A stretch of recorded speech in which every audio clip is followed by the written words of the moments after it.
Hey everyone, welcome back to the All Music Matters on That podcast. I'm your host, Brian. Today, welcome a special guest and our first out of Belgium. It's our boy, Zoltan. How you doing today, brother? Hi, Brian. Thanks. I'm good, and you? Not too bad. It's pretty cold out here too, which I'm sure you can relate as well. Indeed, it's quite cold here. Yep. And actually, just to fill the audience in, he's part of the band Mitxoda. And I guess, is it Belgian? I guess I'm not too sure. I'm not too familiar with the name, actually. Yeah, Mitxoda is actually a special name that I found. It's a solo project actually, so I'm alone with my own hand and the whole instrument around. And actually, it's a name I found by myself because I wanted to resonate like a bit of Basque, because the TX in Basque we say it ch, and a bit of Hungarian too, because Mitxoda in Hungarian means actually what is this? What is this? Yeah. So it's all me actually, because I'm half Hungarian and half Basque, Spanish Basque, and born and raised in Brussels, Belgium. Definitely, I'm from Brussels, and that's why I did like doing that funny thing with the name, and that is actually my first solo project. I never really had the chance to make it happen before, because I was always involved in many different bands. Maybe we'll talk that later. But the main idea was to prove a bit for myself, by myself, that actually I can do something on my own, independently, let's say. That's good to hear. Yeah, always something new to learn with these interviews, so it's good to learn about Mitxoda. So, Yeah. actually, no, it had Hungarian to it too, so I'm not too familiar with Hungarian or Belgian languages. I just mainly learned about the big country right next to you, which is Deutschland. Aha, yes. We have Deutschland, we have France, we have the Netherlands, and then across the channel we have the English buddies there. So we have a bunch of people coming to Brussels from everywhere. You know that Brussels is the second largest city, with Washington, with the most diplomatic venues here. So actually we have a lot of people from everywhere here. Do tell. I would say, man, you put Geneva to shame, to be honest. So you can see why. I guess outside of that, and outside the cold too. I guess how is Brussels this time of the year? Yeah, it's cold. It's cold. It's rainy, like rainy 9 months out of 12. So it's like, not easy. But in the meantime, yeah, now we feel winter coming. So it's quite cold, and it's getting colder and colder. So yeah, but we don't get now today it's like 32 Fahrenheit, and I think it's okay. We won't go to zero. I think I don't think so at all. We will survive. So Yeah, definitely. But it's okay. Snow is not like a common thing right now. Less and less snow actually in the winter time here. So yeah, that's a bit of a pity. But Yes, you guys got any Christmas festivals? It's almost that time of the year. yeah, actually, it's more about this little Christmas market that we have here, and the one from Brussels is kind of big. There's a lot of people coming from everywhere, and they talked about more than a million people last year, for instance, at the same time, at the same moment. So yeah. It's quite huge, and then if you know a bit Brussels or not, it's like a 19 different little villages that make Brussels, communes as they know it, and they all have their own market too. So little ones, but so it's kind of more, yeah, mini village there. Sounds like you get a market, then you get a market. Exactly. We make it. We just add as we keep going along here too, so that's why. And actually, you know what stunk was I was actually in Paris like a few years back, and it was actually before COVID had hit, which we will talk about in a little bit. And part of our little trip, which was part of this travel company called Talk, there was a part of the day where you could have actually went up to Brussels, but it would have been tough actually trying to get the trains because I think like even if you got off, you only had like a few minutes to probably see before like the last train that went back to Paris. Otherwise, you're going to be stranded there. That would have messed everything up. So I didn't get a chance to see Brussels. Well, next time, just keep me in the loop because it's worth interesting to come from Paris. It's about I think 2 to 3 hours. I think by train. It's quite fast, and you arrive directly at the city center, so it's quite easy to reach.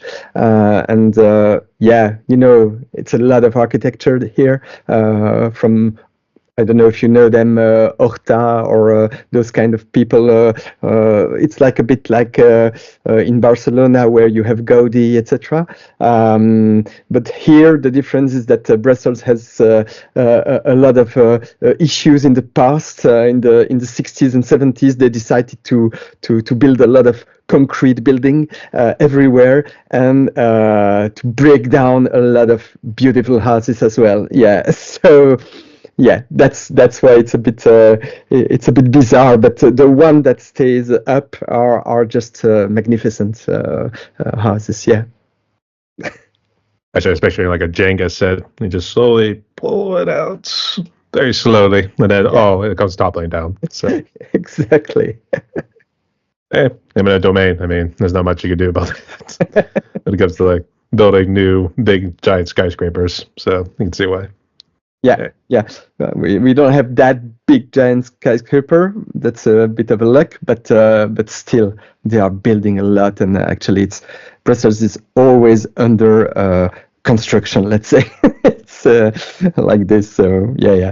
They just reshaped the whole city center with a grid, no car. Avenue just for walking, etc. And it's wonderful right now, but it took time, and it's kind of difficult for the people there living, and then at once without cars they need to go on, so it's quite difficult. Yeah, it's a big question here for the moment. Yeah, we have more people. We have to do something about the car situation next, so you can see why. All right. But we'll talk more about Brussels here a little bit here too, because I do have a question about the music scene out there, but that will tie in with COVID. But nonetheless, Zoltan, welcome to my podcast here, mate. And the way it's going to work is just to ask you some questions. Let's get to know the man behind the music, as well as who you are as an individual as well here too. So, are you ready? Okay, I'm ready. All right.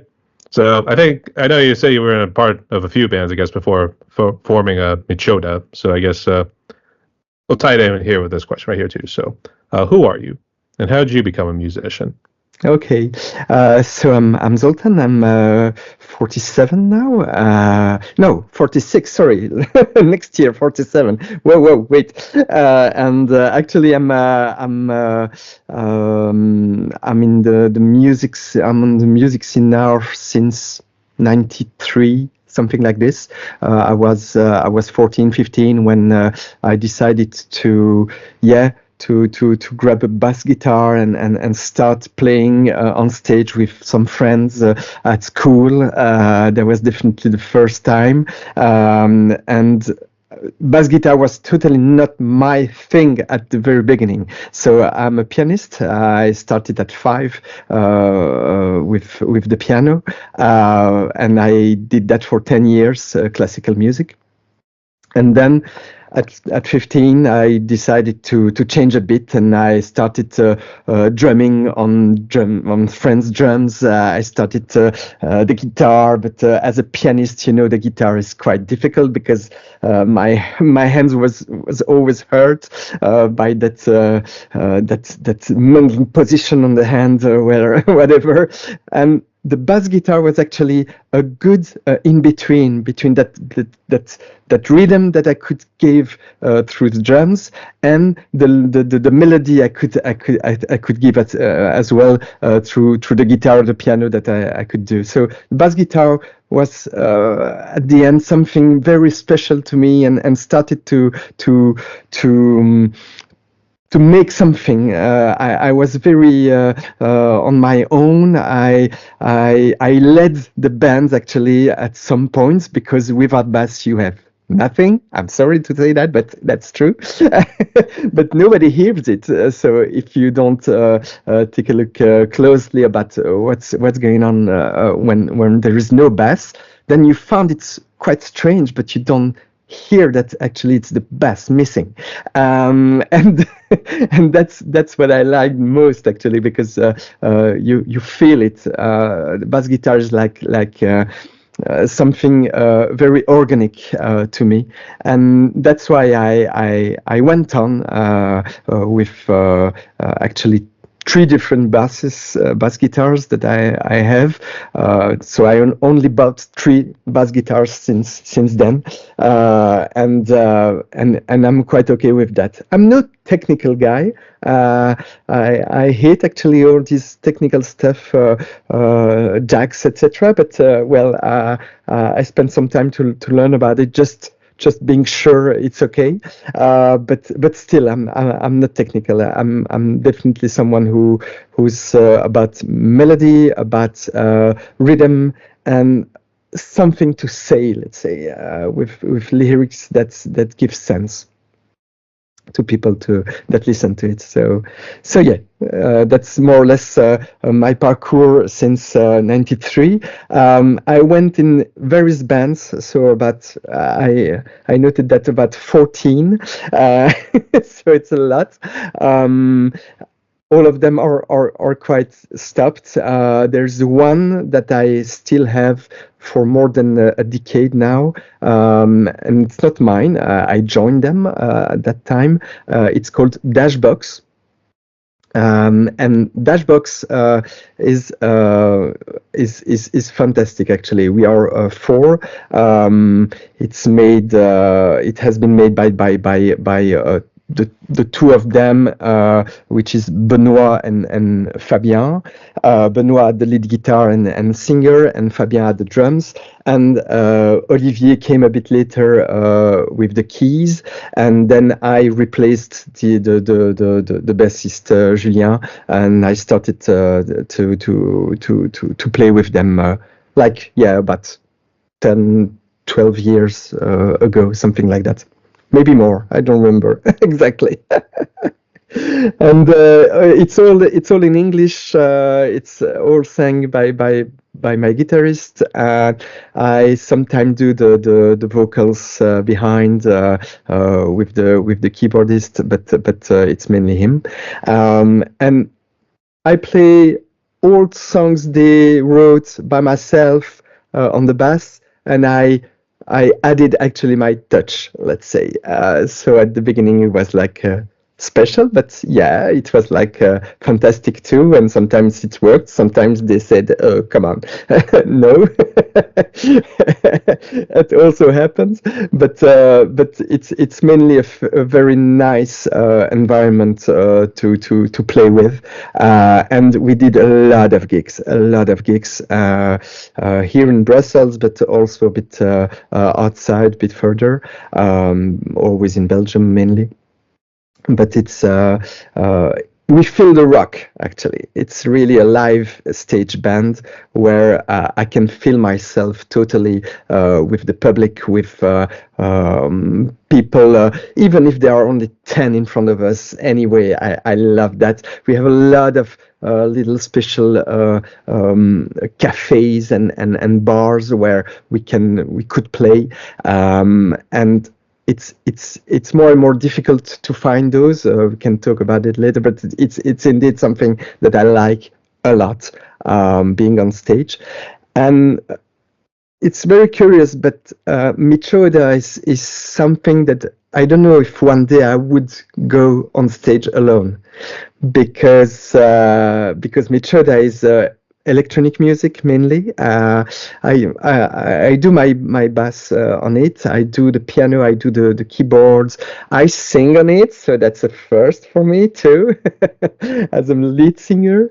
But I add so many layers during the process of creation that I'm not sure how to represent that at some point on stage. So it would be huge having, for instance, on one of my album, one of the EP, which is Prognosis.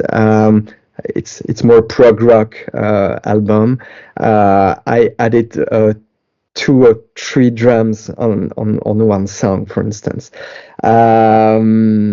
It's could be seen as strange, but actually I'm very influenced by, for instance, Joe Jackson. And he did that before. That's something he likes doing it. And I tried, and I found myself very comfortable with doing those things.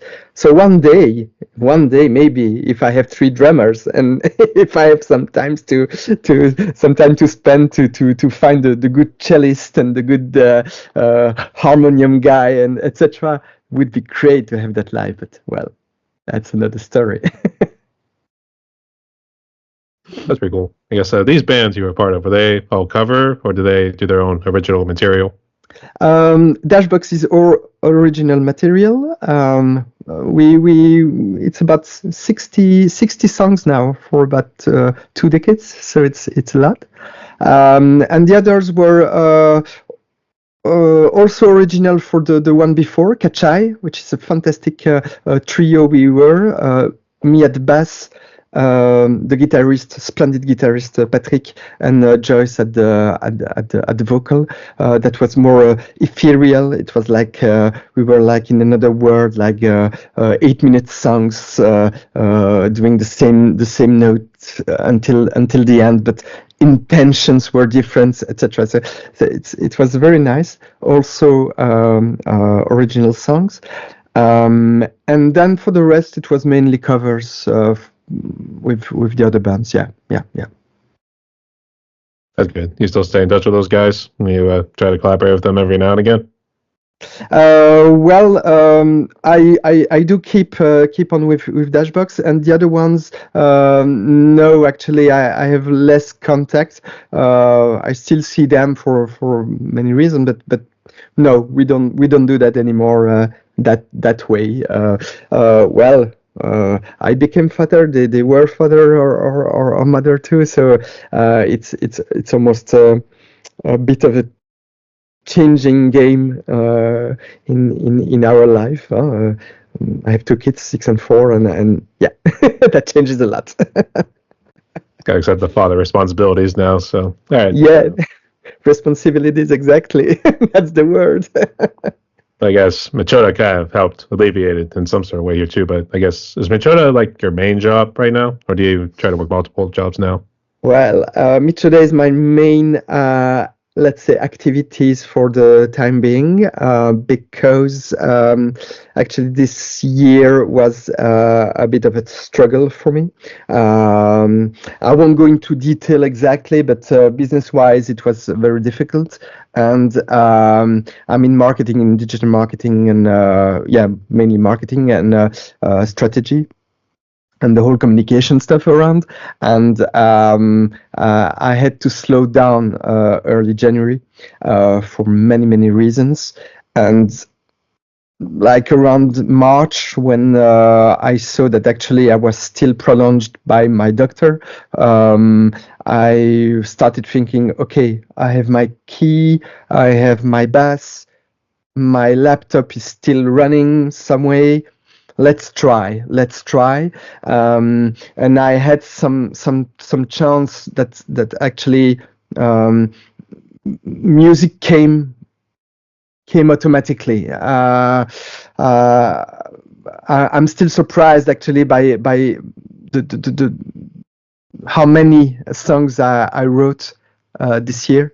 I had some lyrics before, for instance, with No Rescue, which is a lyric that I took back during the COVID. I wrote that, but the rest, actually, I wrote it between March and, let's say, June, July, and then sometime in September and October, I had others as well. If you go to my Bandcamp, actually, if you start by the very first at the end, Ecoplastic, which is the first one, then you go up. You can see the chronology of the songs I did, and yes. Mitxoda was or is my current main hobby, or how do you call it? Because it helps me a lot saying things. Definitely, it helps me understand and connect with others, because it was a big challenge for me. I was literally not okay by giving my own name behind the whole stuff. And let's get straight, Brian, you're the first one who sees me, actually. And I have contact with all those Ducaster and so on, you know them, Whiskey Club, etc. That was by email only. Even Sonophagen, it was only by email as well. And slowly they started see my real name, but in the meantime, I was really not convinced by doing it. So Mitxoda was the project and the man altogether. It helped me because the man behind was a bit struggling in everything, and I even opened a new Facebook page just for Mitxoda, instead of actually growing that already with my own friends. I did not do that for many reasons, and maybe I can explain here a bit more about that. First, and I wasn't aware of that, so really it was a bit of luck each time. But when first I activated my Facebook page, that was about, let's say, mid-April, something like that this year. It was clear enough that actually I will be struggling how to manage, how to get people following me. It's like a common sense for everyone, because but you know this and that, but I was not okay by telling my own friends about that project at that time, at that very moment.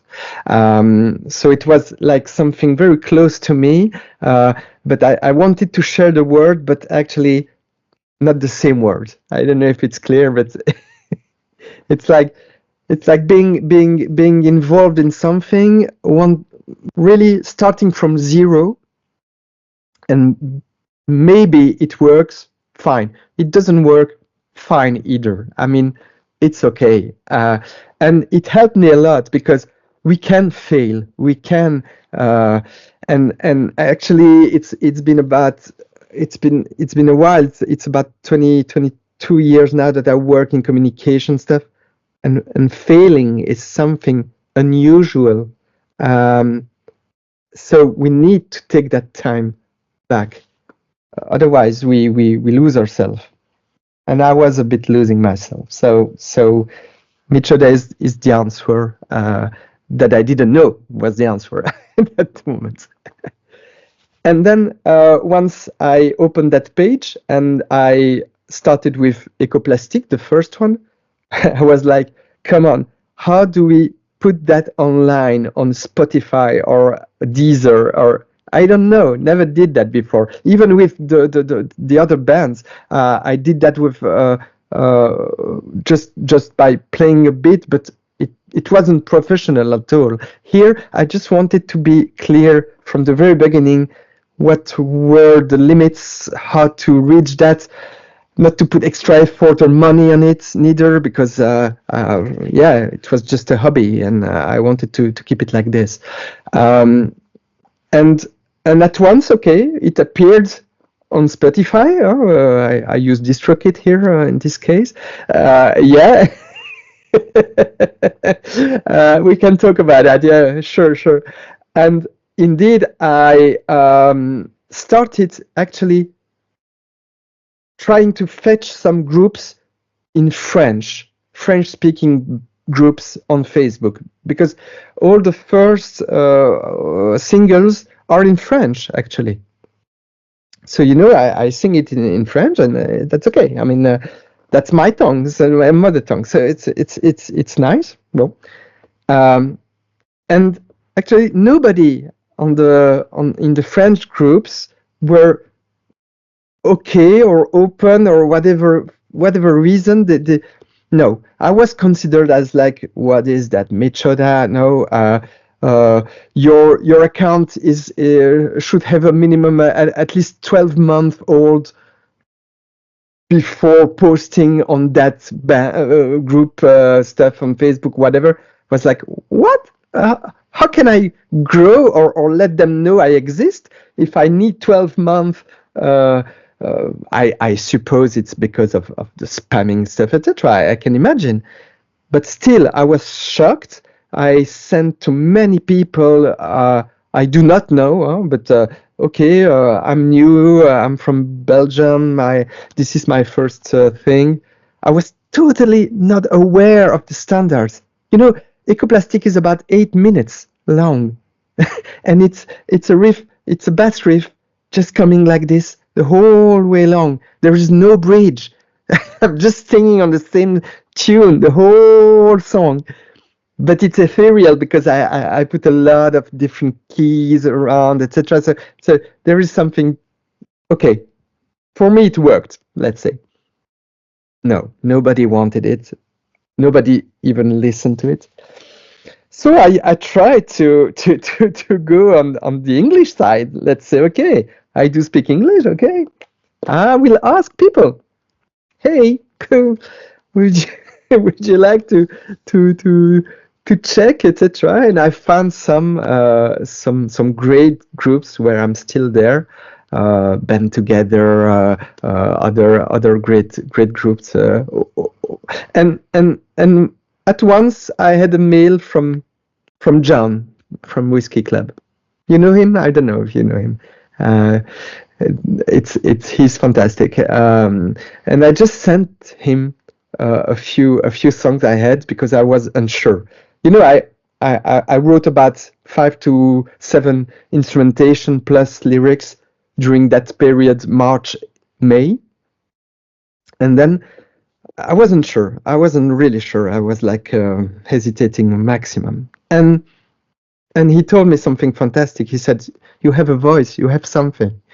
And I couldn't believe it. I read that twice. I was like, really? I mean, what's the point here? I never sang really as a lead singer, so it was, and it's in French. So oh no, it's fantastic. And then I just translated it in English just to be sure if they understood what I was singing, because and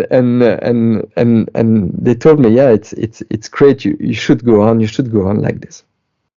So it was a kick in the ass to keep it, and that was the very beginning of my story, and a bit strangely it happened to be very more and more listened by people from the US, people from the UK, from Australia. I've had a lot of people in Australia that kind of like what I do. Thinking out loud about I don't know, you have Miles O'Flaherty, you have Kathleen Turner Overdrive, you have a lot of them. They just like or support at least what I do, and who could imagine that a few weeks before? So what I decided to do is, in the meantime, I knew that my songs weren't enough to get appreciate it or to have some feedback, returns or whatever. So I wanted to give my own feedback on what I hear in that what we call indie world, and that I really appreciate a lot. And that's something I'm just really fan of it right now. I do support it 200%. And I started these little images on Instagram that I called art and inspiration. Number 1, number 2, number 3, whatever. And I always took one artist. Would that be a musician, singer, or even people doing artistic stuff, whatever? And that was once a day. That's crazy, a lot of work. And I was always writing on it in French and English.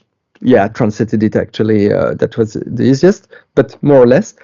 And just to let people know, and of course, trying to grow my account as well, to make sure that people understand my aim behind that. Not only being viewed, but I appreciate when people listen to it. When you see on your artist.spotify that you have one listener for the first time, I was like jumping in the saloon. I mean, I was like, wow, somebody somewhere is listening to mine. Yeah, exactly.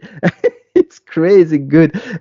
What a feeling. I mean, it's obviously it's very healthy to have that kind of information. So why not doing the same for people that I don't know, or really I don't have a clue about them, but I ask them some information, or I read on their website or whatever who they are, and I try to summarize that in my way with a little image of the latest song or latest album, whatever. I did that for about I don't know, 20 days or something like that, which is huge because it was was there weekly, or I don't even remember. It's in my Instagram actually. Let's see that I don't know. Maybe I did it weekly. Maybe. You know, I don't. No, it's a daily one. It's a daily one. I was every day changing the dates. No, it's a daily one.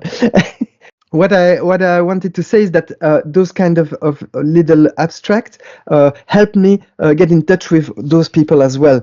And some of them wrote me back, and we started discussing, and we started having those little chats where we found that we all struggle on the more or less the same level. I found DistroKid not good, or Spotify bounces us again for many reasons. Asked Distance from Zero about how many times they are in jail on Facebook just because they tag too many people.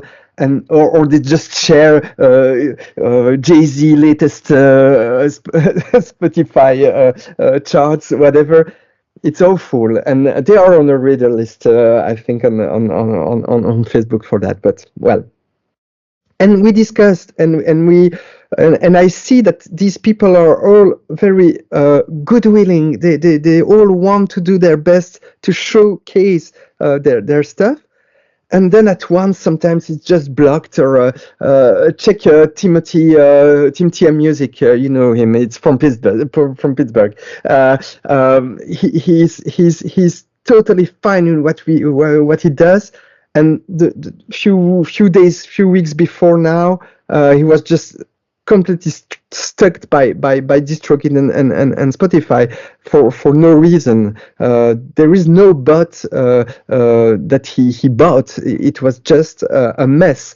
So he decided to leave DistroKid, go to another one, etc. But anyway, talking about him because I also joined him for a collab. We can talk about that later as well.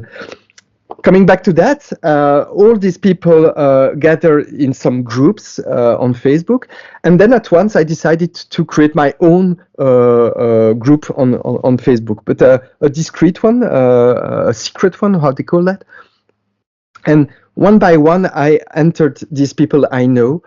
So we're about 160 now in that group. I know all of them more or less. Maybe not chatting, but at least I see who they are. And people like The Sanctity of Crow, or people like Linhorn, or these are fantastic guys. But I would miss a lot of them if I start tagging them today. But I love all of them all together. It's crazy, a comfortable place where if I say something that is not good, they will tell me why, or they will just be kind and understand the reason. So it's very nice having that kind of group, and you feel it. You can dare, actually. Once you feel that, you can dare, and it's much easier having that close to you. What else about that? Yeah, I felt it was interesting to go on with other songs, tracks, and that's why I did so many up to now. So it's quite a long journey. That's for sure. Actually, that one group you were talking about, you said it was Whiskey Club or something, or what was the name? Mm-hmm. Yeah, that's Whiskey Club is one of the guy that accepted me, let's say, very very very kindly, and he's like how will I say that? He does reviews. He has his own Whiskey Club reviews, which is fantastic.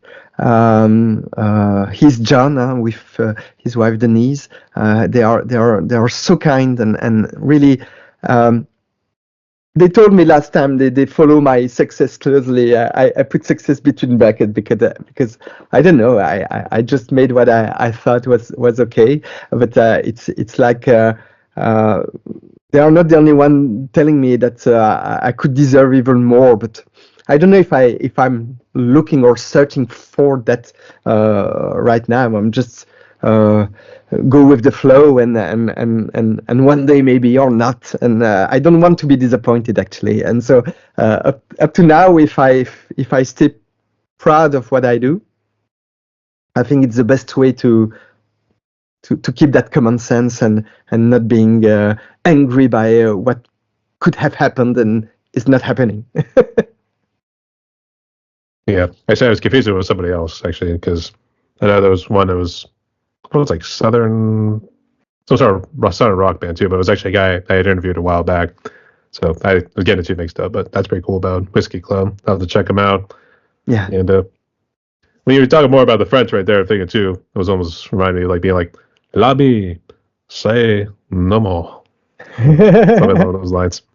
So I can imagine it was a little tough, like especially because it seems like this one can tie with challenges right here too, but it seemed like yours was a little bit on the mental side with how people were kind of responding to your music, for instance, here too. So is that still a challenge you face these days? Or I guess what other challenges do you face as musicians? And then we'll jump into COVID right after that. Well, as a musician right now, the big challenge I see is more about balancing creativity and the business side of music.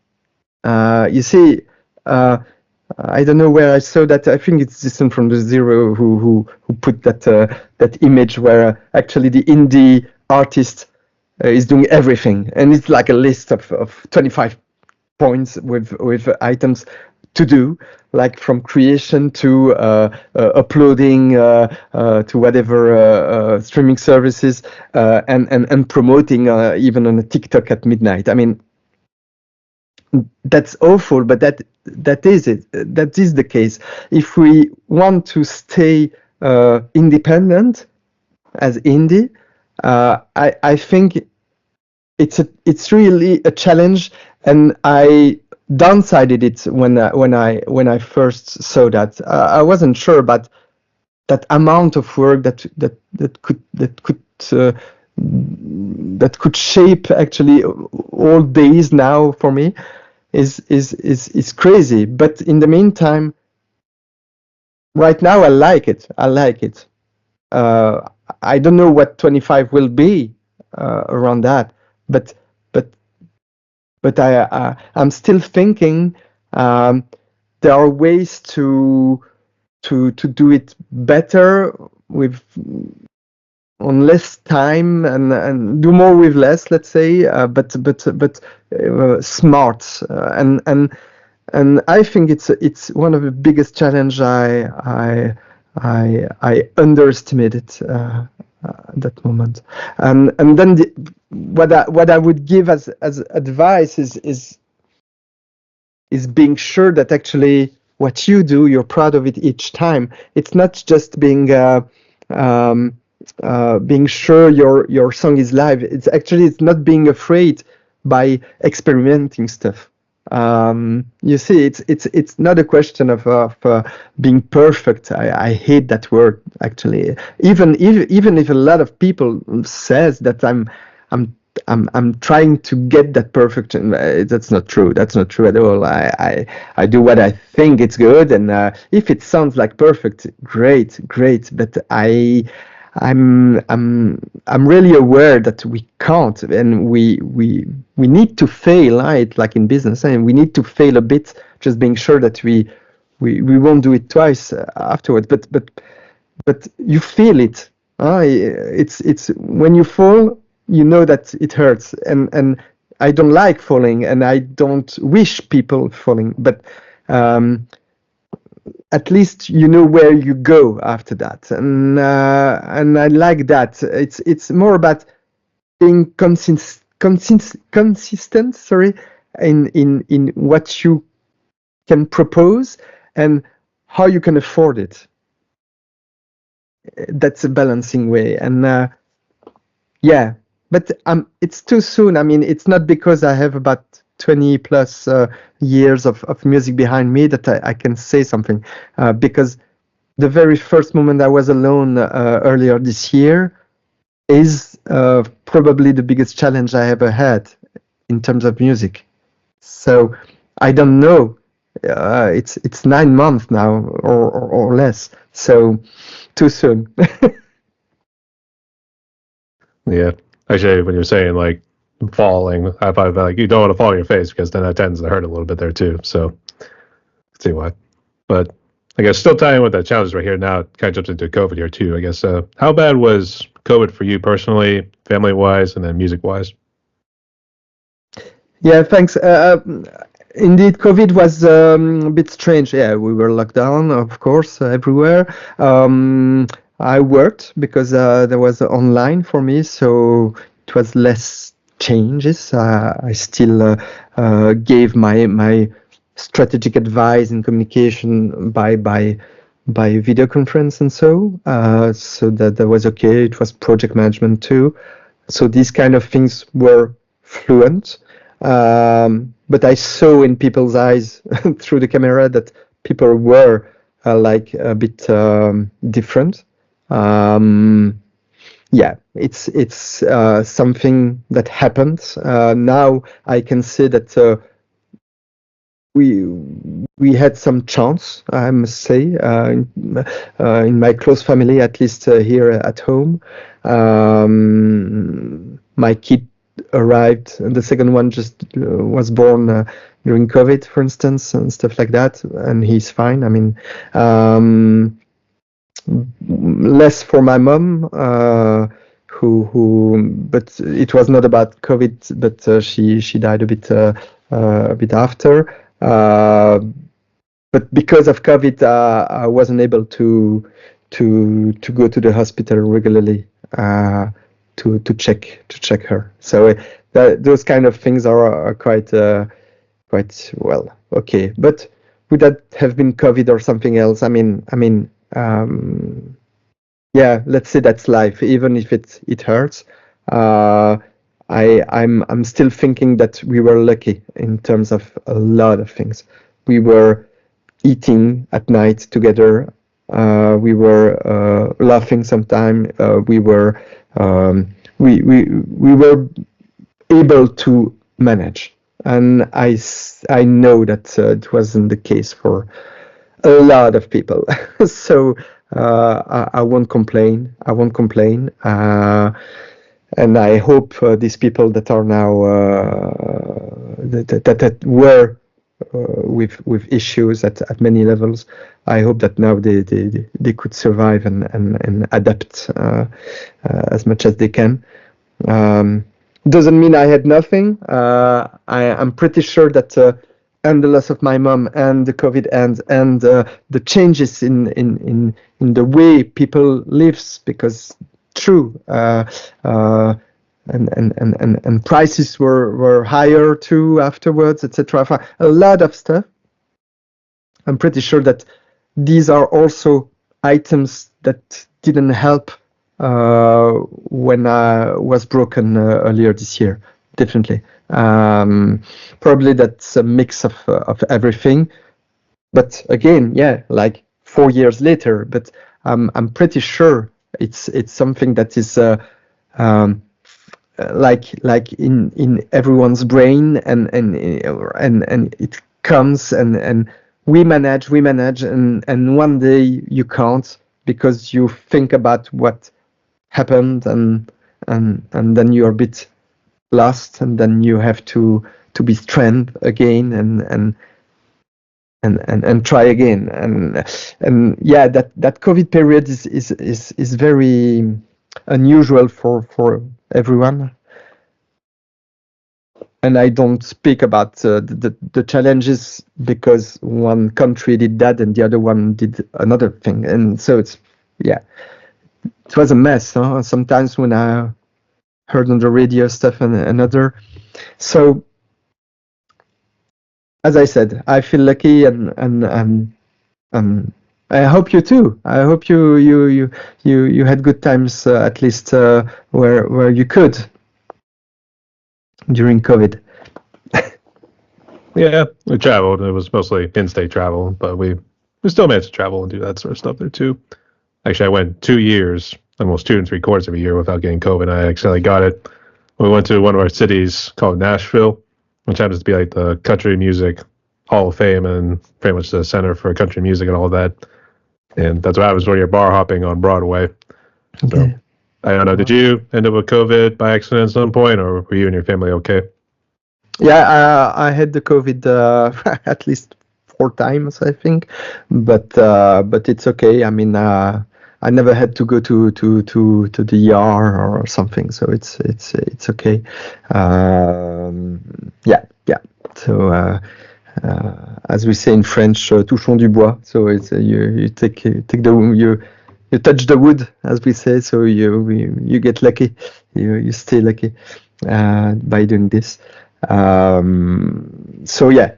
But indeed, I'm also I have an illness too, so it was a bit of a danger for me, but it's okay. I could manage that in a way. It's a chronic illness I have, which is not curable, but I won't die from that. It's not curable, and it's sometimes it's very painful. And I have one of my songs is about that. So SPA, je te hais. So SPA, I hate you. And SPA is the acronym for spondylarthrite ankylosis, ankylosis spondylarthritis, which is rheumatology illness. And from time to time, I start having pain there, everywhere. But then I take some stuff and gets better.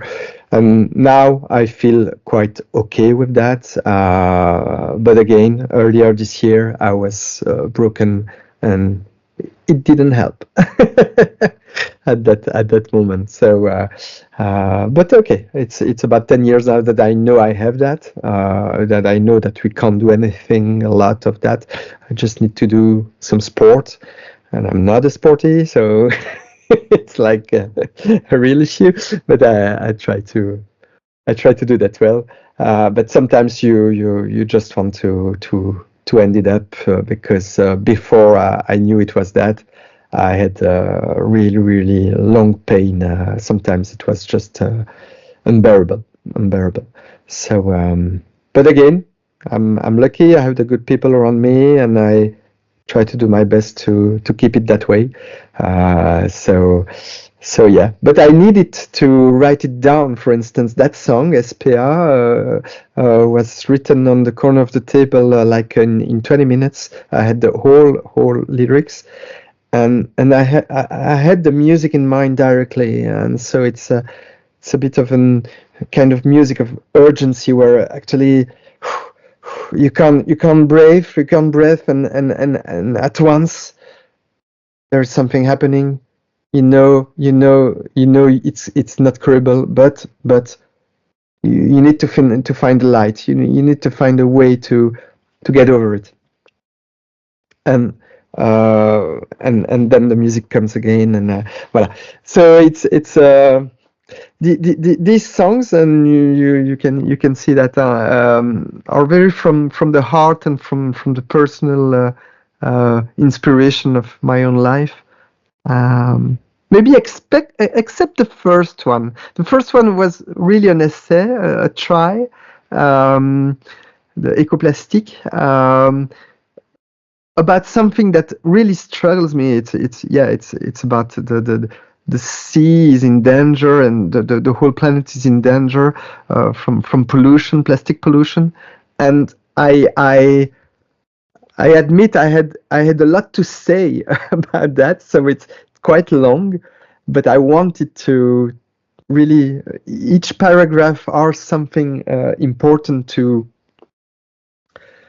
remind for people, and so on my Bandcamp you have the translation in English too. So if you have time, you can read it on your own pace.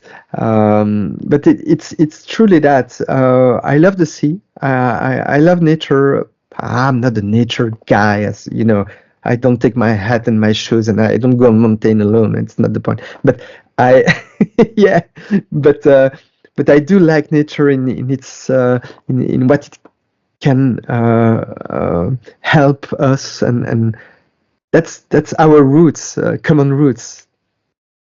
And I think it's important to keep that in mind, because some people decide for others and they don't have a clue about what they're doing. I mean, and pollution is that. Just leaving a paper out of your home and deciding it's not in your home, so your home is clean, but outside the paper is just there, and you leave it like this. I mean, it's unconscious. It's and let me say that it's there are stupid guys and stupid lads, and we have to deal with them too. Unfortunately, so yeah. But just real quick, good to see you and your family are doing what they're made. But sorry for your loss, as you mentioned earlier about your mom. So, thank you. But this one still ties in with COVID here too. But the music scene in Brussels, I guess, what was it like before COVID, and then what's it like been the last couple of years after losing restrictions and everything? Mm-hmm. Yeah. When I so yeah, good question, because with Dashbox, with the band I play on stage, we had a lot of concerts before COVID.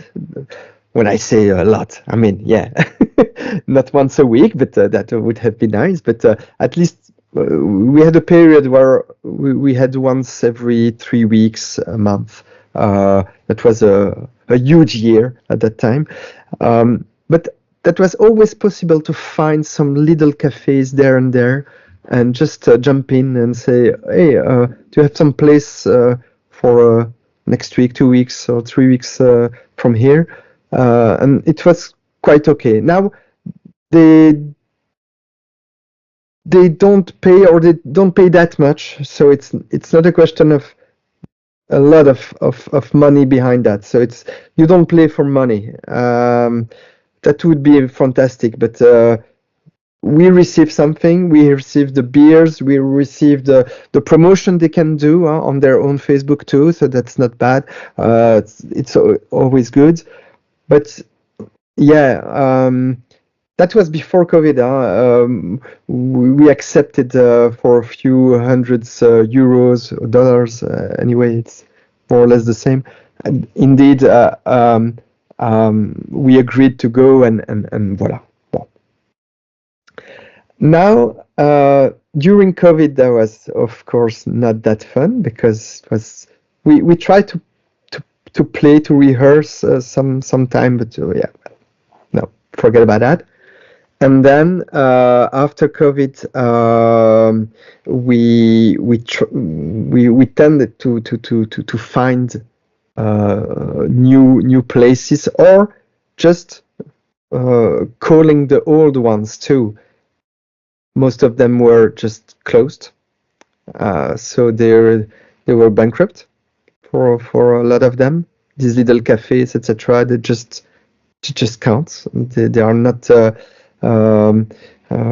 sustainable in that environment, because nobody went out, and during 2 years or how yeah, there was 18 months of COVID, I think. It's like this.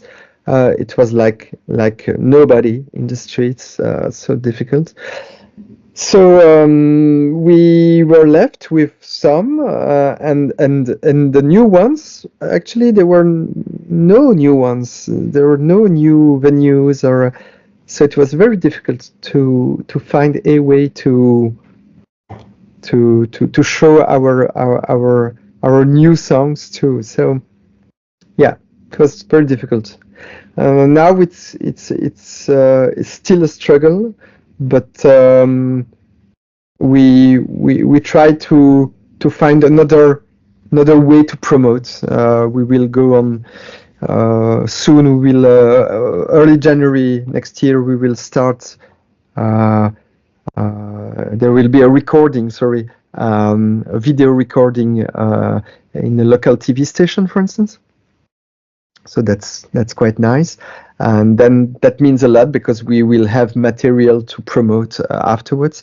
We will record 3 or 4 songs, I don't remember, out there.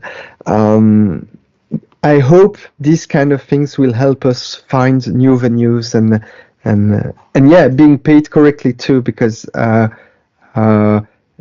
bit more than what we guessed before that, because it's still amateur, but we still need it. It's something. I mean, yeah, we won't live from our music, but we can't think because of it.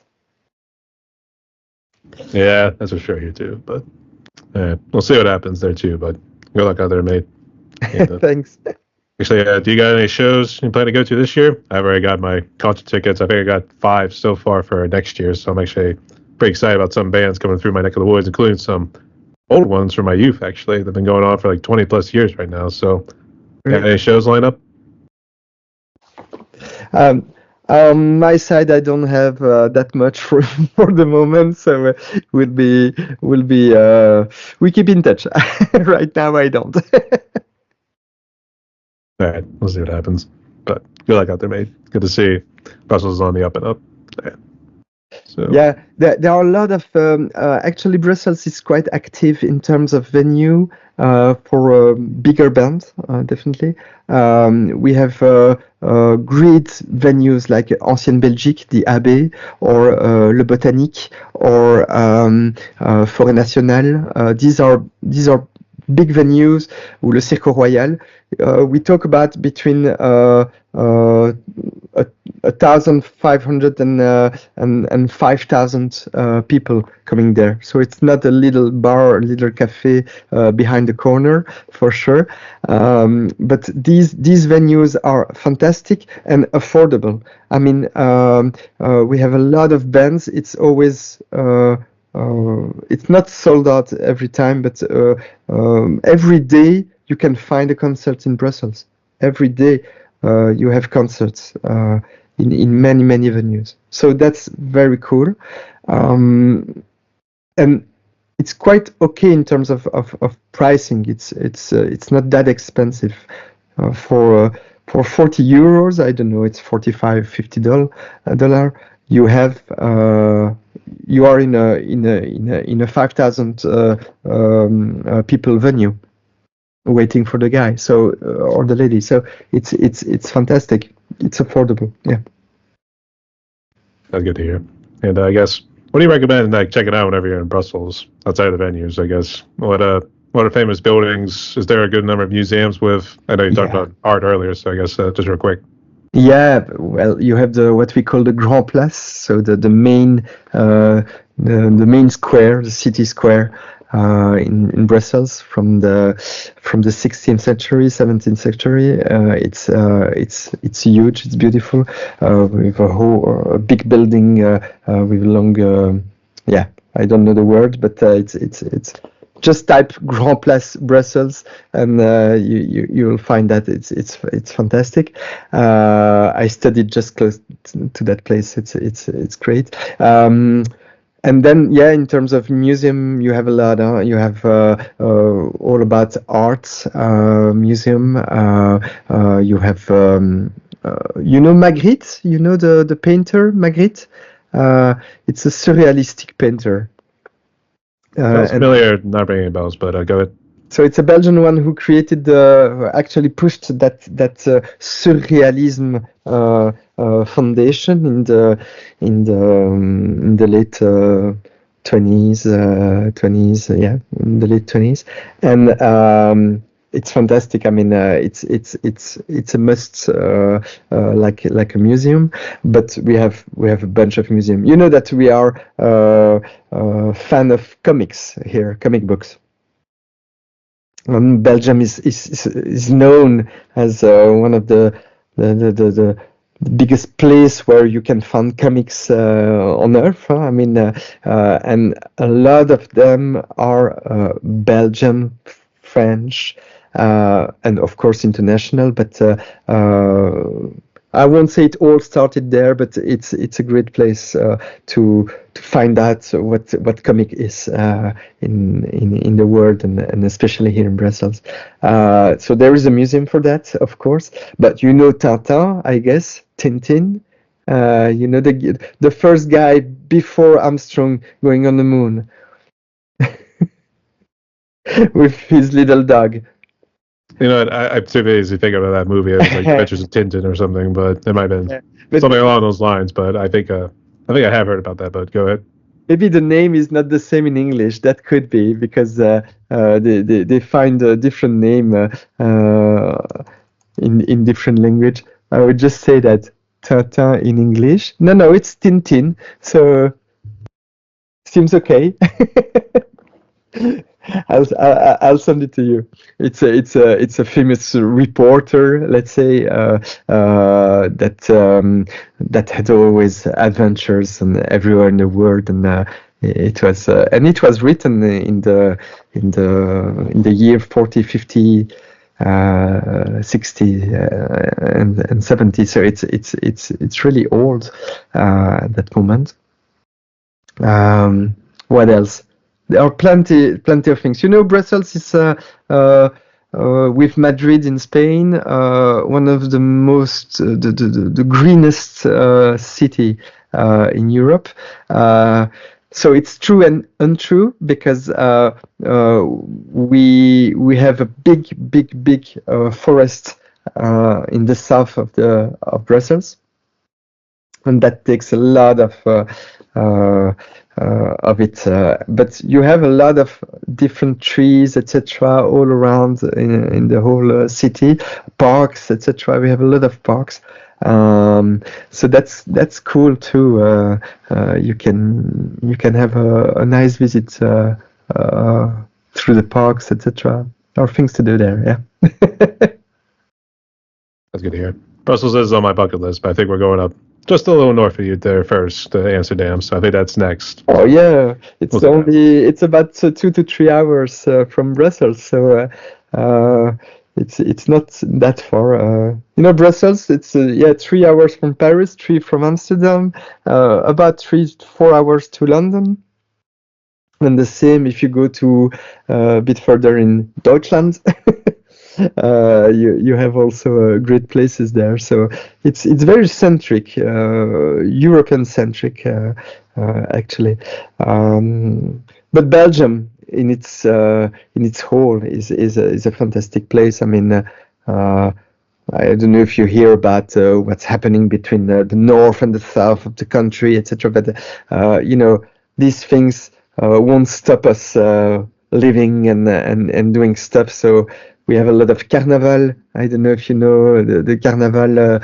These are big festivities that we do starting February up to end of May, I think, and everywhere in the country there are a lot of people exhibiting, demonstrating with different kind of habits, etc. on them, and that's the carnival. That's very famous. We celebrate the end of the winter time with the carnival, so it's very nice. Yeah. Loads of stuff to do. We have the seaside and the north. We have the great forest on the south in Wallonia. We do speak Dutch and French and German. These are the three languages, official languages in Belgium. So it's really an uncommon country, but it's worth of it. Yeah, you're in line about it being centric there too, but you guys used to be ruled by the Spanish, right? I guess is there a lot of Spanish history? For centuries, yeah. And we celebrate that because Charles Quint, so the from the Spanish emperor, he lived in Brussels actually, and so yeah. We have some palace here where I think he was I don't know what he did, but yeah, there are plenty of things he did in Brussels, and we know that, yeah. Tragically, we remember that. So, yeah. But it is on the bucket list. Unfortunately, it's not going to be, I guess, any trips in the future, but I'll make sure you get out to Brussels at some point here too, which I think I'll ask you to be our tour guide. So we'll see what happens. Yeah, let me know, definitely. All right, sounds good. So moving on here to the next one, I guess, what sort of gear do you have that makes the magic happen? Yeah, I have, as I said, I have my bass guitar. It's a chord bass guitar, which is like a classic one. As I said, I'm not a technical, so I do that quietly on my Fender Rumble. It's a little one. It's 100, but it's okay. It's fair enough for me. And then my key, I have an Arturia, an analog lab, the little one, and I do everything on that. And I also have my piano, which is that I can branch it on a MIDI station, so it's quite cool. It's an electronic piano in the saloon. And I put all this in my DAW. It's a simple garage band. I mean, I don't have all this stuff around, and I don't care actually. I'm doing well with GarageBand. I'm pretty sure there are better stuff, but actually, yeah, with what I did up to now, I don't need more. And maybe one day, maybe someone will tell me, "Oh God, you do that way for so long. Oh, you spend so many time." But I have my things, and I'm okay. I'm okay right now. I was thinking upgrading to Logic Pro or something, but I don't see the reason. I do what I want, and I can export it correctly in Wave, and then I put it in the DistroKit proposition of Mixea stuff, where you could you can adapt a bit the mix for radio station or stuff like that. And that's it. It's an AI stuff. Works fine. well, I don't get a clue anyway in this, so I'm I'm really not the standard guy doing music and knowing about those electronical parts at least, because yeah, I have a classical background, but not the technical one.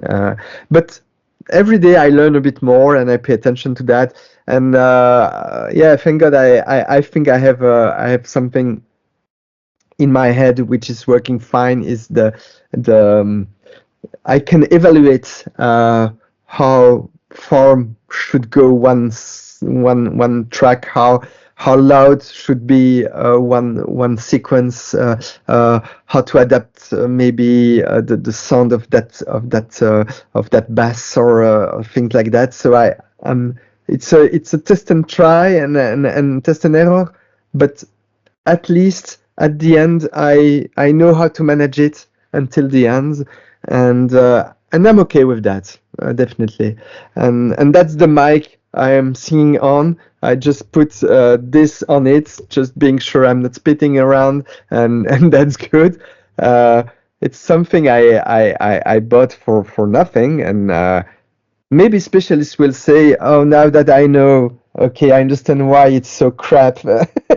But I'm okay. It works fine, and I'm in an open area here. It's my attic, and actually, when the child are screaming, I hear it. So I need to pay attention when I start recording it or not, because it won't work. Well, that's fun, but I never had any trouble doing this in a way. And that's it. And that's it. That's the fun, actually. If it were a studio with everything inside, which is actually, I hold it as a dream, but one day maybe, but not now. It would be too easy, maybe. It's never really too easy. I mean, geez, we don't want to allow this being too easy. Then we become lazy. So yeah. But I like experimenting it in a way or another. So yeah. I have those little monochord stuff too, where I do some little test and error as well. But that doesn't. It looks bad. Looks bad on through the mic. It doesn't do well. So I prefer the keys. And my inspiration comes from so many people that I find these very naturally, and I can add the cello at the right time. I can add some extra sound as well. I'm searching a lot. But I'm not necessarily nubbing a lot. I'm more in really in these sounds that I hear, and yeah, could be that sounding, could be interesting, that part, etc. And I start something, and then no, I never delete. That's maybe something I'm wrong, but I never delete. So I have a bunch of .band files everywhere on my hard drive, and it's kind of struggle naming it after a while, but I'm pretty sure that one day maybe that sound might fit somewhere. So, but I won't remember it. So I have it, but that's my issue. I don't have I don't have any idea how to name it. So I will name it like, I don't know, my cat, and it has nothing to do with my cat. But and then one day I will go back to this sound and I will check my cat, and I was like, what? But why? Just why? There's no cat inside. There's nothing with a cat inside. But so yeah. There's always like another challenge in my life. I'm not very reliable. So. That's really so hard to name. I'm very surprised by when you go to these sound banks and you check these names, and like, okay, cello, okay, but then you have like rumble or like ocean sound, and you're still searching for that ocean drop or whatever. you don't see it, you don't feel it. But then you have names like I even have to Google them because I what's that? So Unfortunately. So yeah. that's one more stuff to put in the what does an indie artist actually naming it correctly. That too, yeah. Well, there's like another challenges out the road for people. At least to do something similar to the music you do there too. Exactly. I can see why. All right. For next one right here, I guess you mentioned about Joe Jackson earlier being like a big influence. I guess Yeah. who else really influenced you in terms of your music style? Well, when I really started in listening to music, I was 5, 6. I mean, Kate Bush was through my brother very inspiring at that time in 84, 85. So that was something that I tried to fetch on a tape when it was on radio and to catch it like this. But then I have a lot of inspiration in progressive musician and bands like Genesis for me is like huge, and I got to know them with The Way We Walk in '92, I think, the live album. But in the meantime, actually, my brother was already listening to them back in '86, and the whole part, Home by the Sea, etc., Domino, that came from the Invisible Touch album, that was already with Phil Collins. It made me super happy to re-listen again and again. It was like something necessary to me. It was wow, what a rhythm, what a sound. I was like, it's fantastic. And then I came back a bit earlier because I liked already the Peter Gabriel with the world tour that he made at that time, and before that I was actually already into Peter Gabriel because my brother was already listening to A Lamb Lies Down on Broadway, for instance, or the very first album from Genesis in the early '70s. And these I have them in CD, in vinyl, in tape, everywhere. It's like wow. Genesis is fully something for me. Pink Floyd too, because of their energy within minutes of silence, and at once there is no struggle anymore. They're just doing their stuff, even under cocaine or whatever LSD they had, whatever. I don't take drugs, but that do good sometimes. We when you see that, I mean,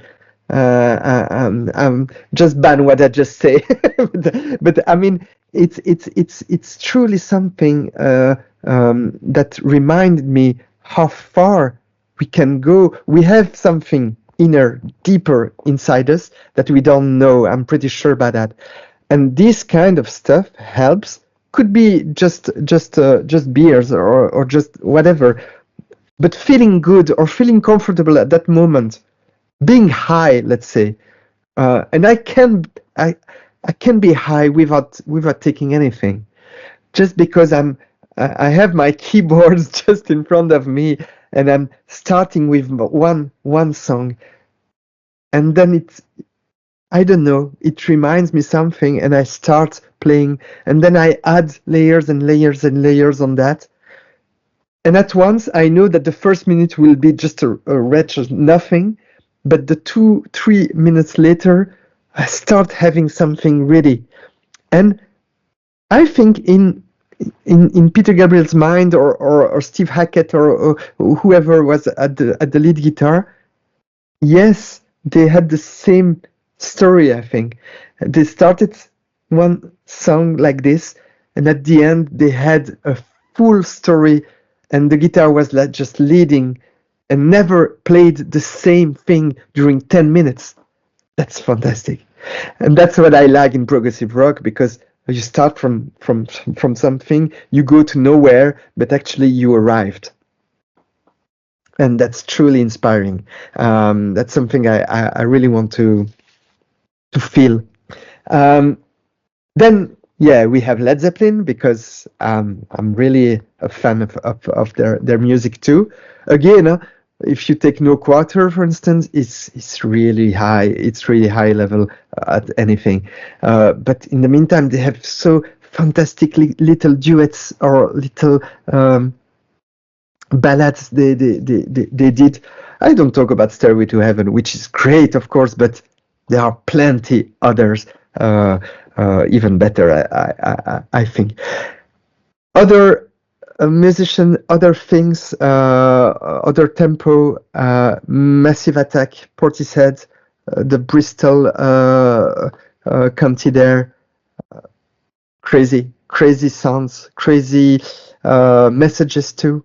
The way they can deliver, the way they stay humble, and that's huge. Being humble like this, it's a know-how about how they make it, how they create it. It's very constructive. It's very electronic is based on really hard knowledge, and how they make it is wow. How they write their song is very powerful. So I do like them. Back in the years, the Motown is something that riddens me each time. It's not only Diana Ross, of course, but there are plenty of little bands there where, wow, what the hell? How do they do that? It's a fantastic moment where you can just boogie, dance, swing, whatever the rhythm it is, it will work, because they were splendid at the guitar, splendid at the bass, and the voices were just amazing. One guy there is like Greg Reeves, for instance. I don't know if you know that bassist guy, and he's like, wow. He made so many good sounds. He worked with the Temptations. He worked with the. Let me guess what was. I think Diana Ross, of course, but the Supremes, yes, the Supremes as well, things like that. But he also worked with Crosby, Still, Nash and Young, for instance. You see, so that guy, it's amazing how far they can go from one to another. So yeah, I'm very fan of those guys. And then, in more electronic again, I'm thinking of the French scene, like Daft Punk, like Justice, like the whole French touch. If you know them, the label F Communication, it's a French label that doesn't exist anymore. But there you would find Laurent Garnier. That was more the techno guy who created F Communication with Mr. Oiseau and all these amazing sounds from France who really turned me on. It's really good. And then, of course, I'm Belgian. I have to talk about Belgian bands too, because they helped me a lot. Like Deus, if you know Deus. It's a Belgian band for 40 years now. They do great songs, definitely in English too. And then you have a Hungarian one what I like. It's Edda, Idda, and actually that's rock from the 80s, 70s, 80s. They are fantastic. They're fantastic. I don't know if they're still alive or whatever, but at that time I was young. That was really good. And to finish, because I need to to talk about them, it's Nirvana and Pearl Jam and the whole grunge scene from Seattle, Soundgarden, all of them. It has been a huge sensation when I heard them first. I was 12, and I cried a lot when Kurt decided what he decided. Definitely, it was like painful, and nobody understood at that time because we were far, maybe. But still, I had that album in my hand.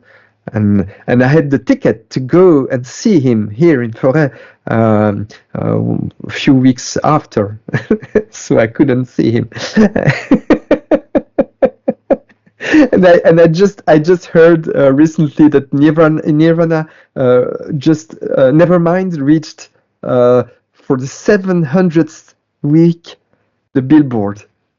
So 700 weeks of the Billboard 200. With Nevermind.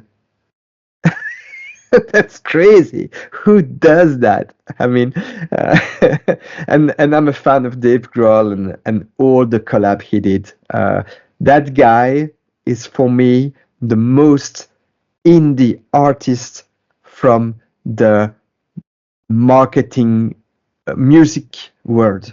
I must say this guy knows what he talks about.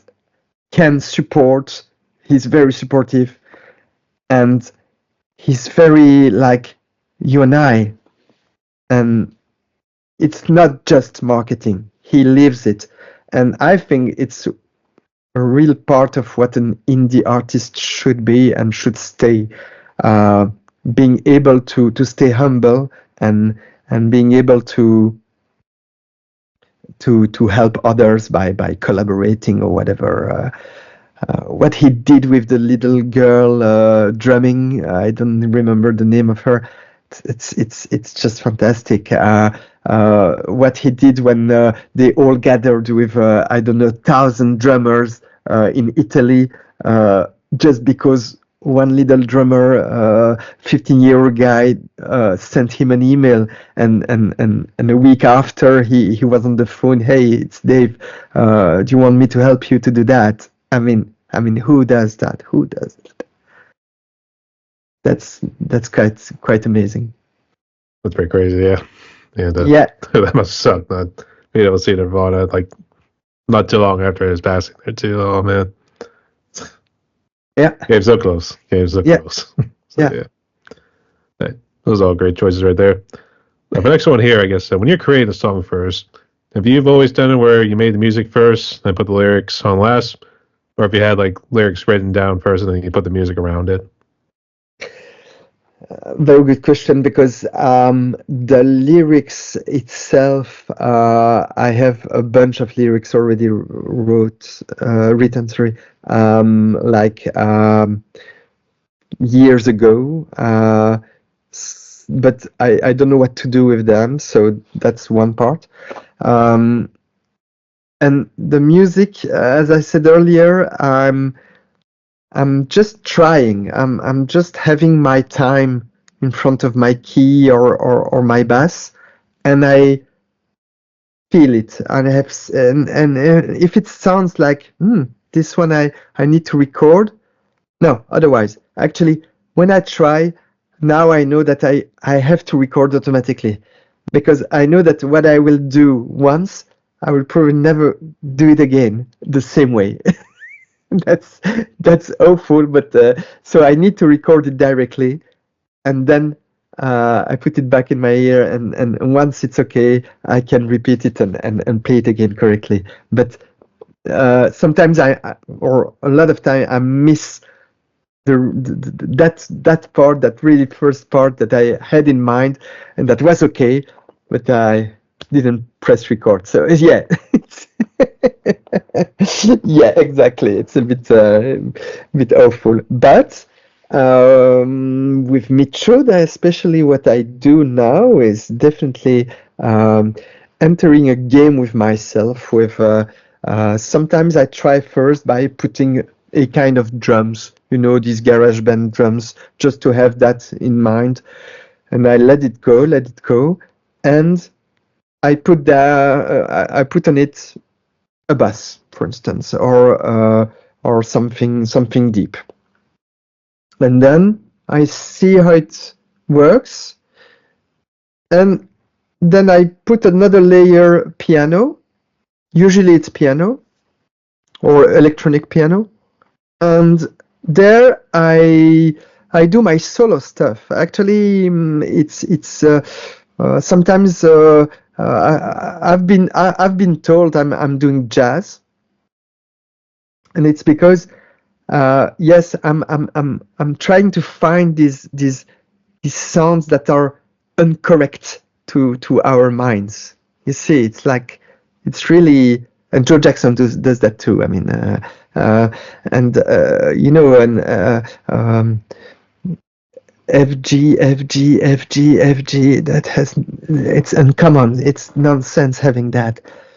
But after a while, you get used to it, and you can really progress around that and construct a whole music around that, and it will be great at the end, because you won't find it so disturbing at the end. But I like disruption. I like being able to not being accepted at the very early beginning, and that's why maybe a lot of my songs are not listened, because it's sometimes it's quite harsh to start with. But the one that listen to it, I always get a feedback from. So that's also what I keep in mind. So I'm totally not an easy listening stuff, that's for sure. And in the meantime, I try to reach sometimes the feelings, the hearts of the people in some ways. So coming back to my layers, that's where my piano jazz comes in, and then I usually put the cello, the strings, whatever, or some electronica that I found in between to make it happen. I have some of them where I have a bunch of I don't know, 10 or 15 layers separate.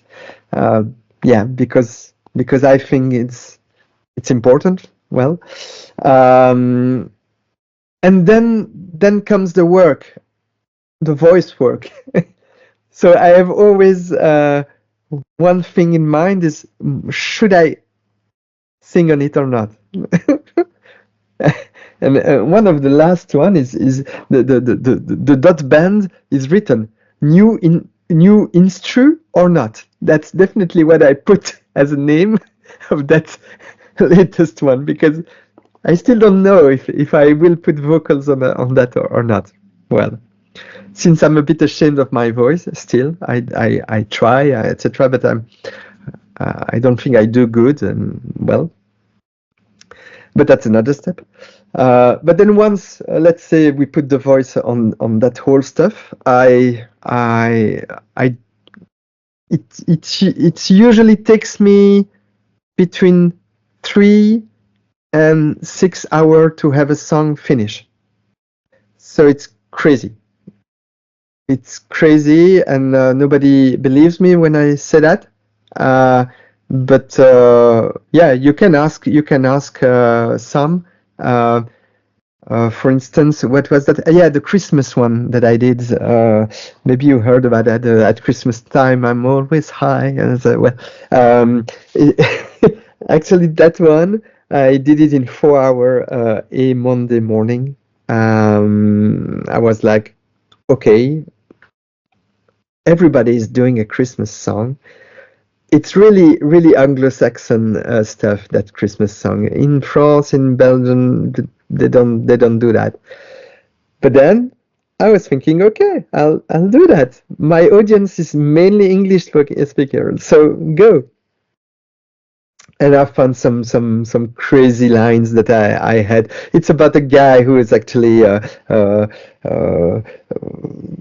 talking to her girl and saying, okay, and we will live together and we love you, etc., etc. And in between, I always say, at Christmas time, I'm always high, because at the very end, when you go to the nearest end, I wish it could be that Christmas night, but actually he's just alone in the dark and he's just thinking out loud. So yeah, and the funny part is that well, it went well, and it was the Christmas song how they are. You put some jingles there, you put some repetitive item, and that's it. And so I really did a little bridge on it, but the rest is always like the same stuff. And I add a flute. I add some some little stuff. No bass this time. Yeah, there's no bass on this. And then my two kids came along the day after, I think, and I wanted them to listen to it. And they were like, oh, yeah, funny. And they started screaming, shouting, whatever. I put on the record. I kept it like this. They were on the song. Well, that's what you find on the song. During the whole song, I put some child screaming, etc. in between. And the very first seconds is my daughter, Noemi. She actually sang 1, 2, 3, 4, 5, 6, 7, 8, 9, 10 in English, and that's the very first start of the song. I put it there, and voila. So that's fun. That's for that kind. If I take the other one, which is the album Prognosis, I wrote. Very few vocals on that, very few lyrics. It's actually a song that I made. It's a 19-minute song. Yeah, and I did it almost at once. Yeah, I did with different rhythms, etc.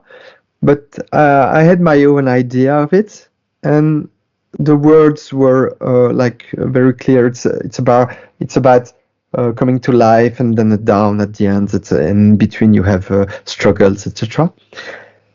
And 19 minutes on Spotify, I wasn't sure it was fine. It was okay, and I wanted people to listen to it, to my solo piano after 6 minutes, to my vocals there, etc. So I separated. I divided it into 6 different songs, and there it was really differently created. I did one thing at once, and then I divided, and it was okay to have 6 separate songs, more or less.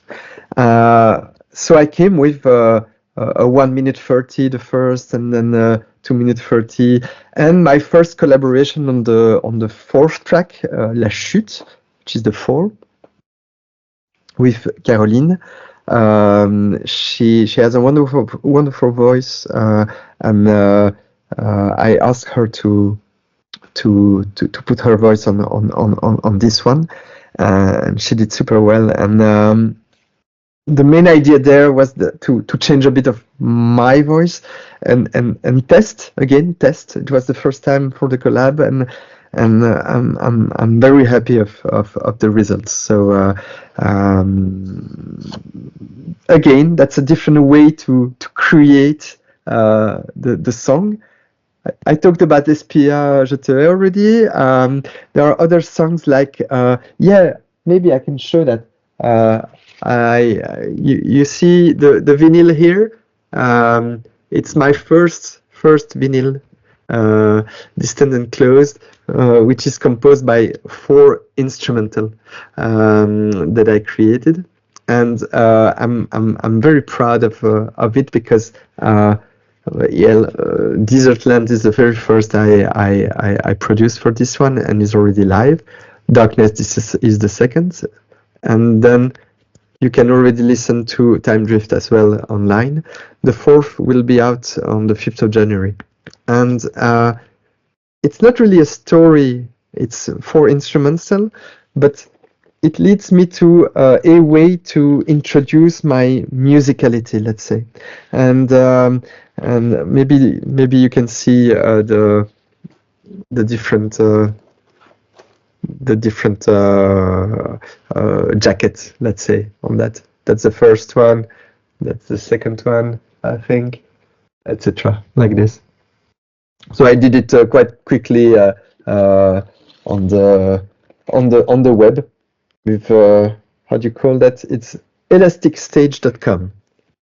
It's very cool because you don't need to order 25 or 100 of them. You can order by piece as well, and at least you have it. So it's quite nice. Anyway, coming back to that, instrumental were or are still something very interesting to me. I like instrumental because I would like, I think, to create music films or original soundtracks or stuff like that. That's something I really wish, but I don't know how, when, with whom. I really don't know. It's something unusual to me. So voila, I try, and that's the whole thing I'm doing till now. So yeah, that was for the creation part. I have things to say about others. Like the collaboration. It's like also reaching points right now. No Rescue was the first one where I sang in English, and that was on a riff, guitar riff from Sonophagen, a guy from Mexico, who just asked if someone wanted to collab with him, more or less. No, not true. He's actually doing with Sonophagen something interesting. He's gathering people to get to know what style you have, what style you want, and what do you do, etc.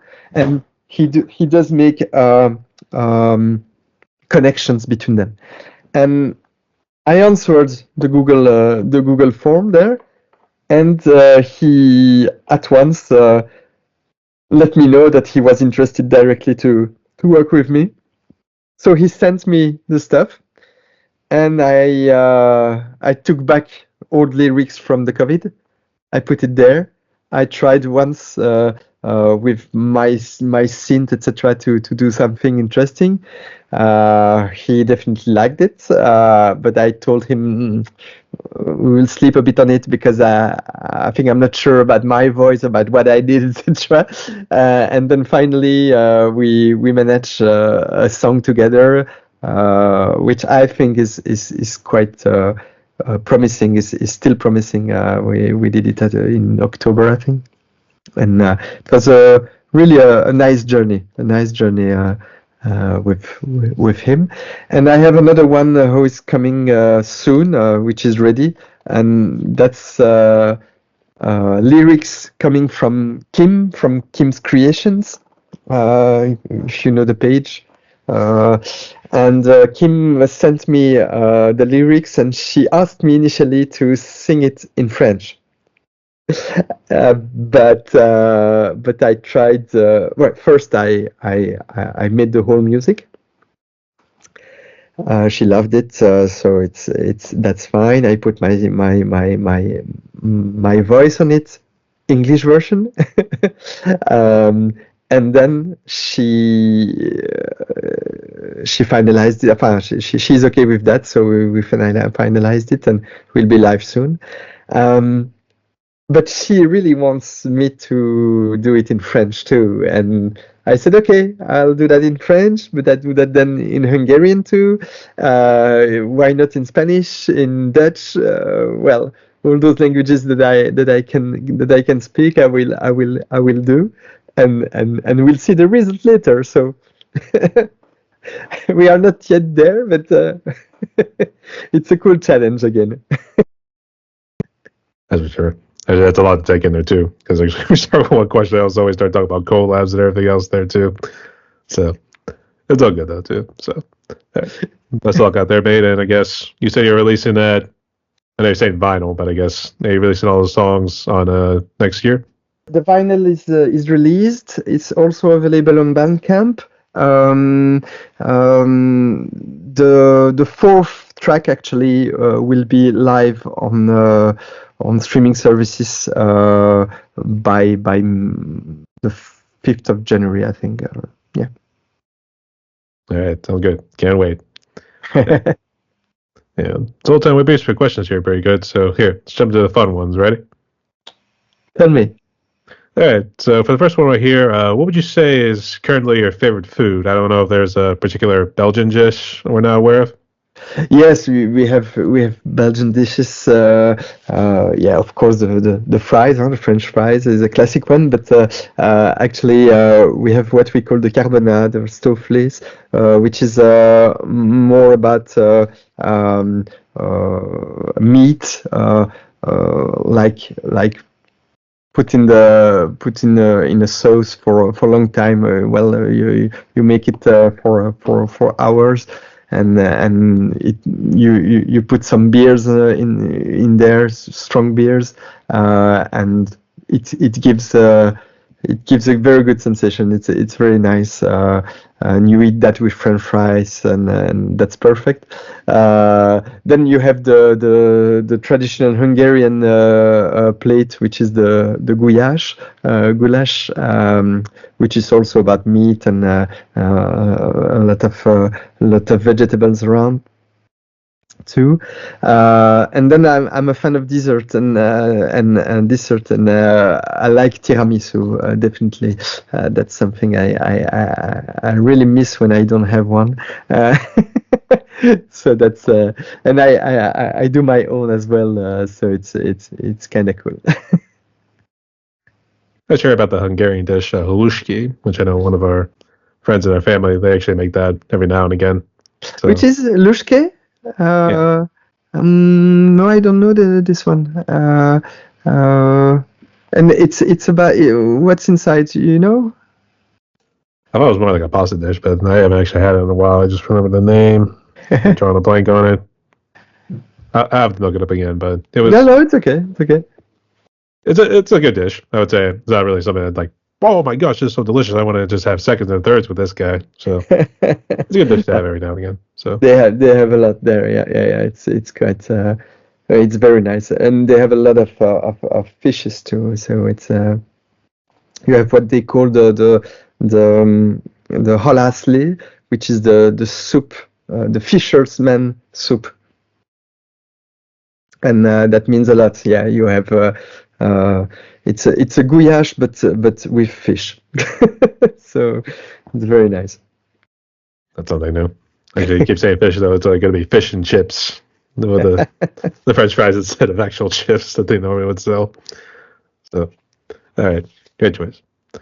For next one right here, what would you say is currently your favorite movie? And if you have a favorite TV series, feel free to share. Yeah, TV series. There's a lot recently that I do, but starting with the movies. You know the Requiem for a Dream? Do you know this one? Requiem for a Dream. I think I've heard the name, but I haven't seen the movie. So It's a crazy one about drugs addiction again. But I love it because of the OST. It's just a fantastic soundtrack. I can't imagine not thinking of it one day. It's really impressive.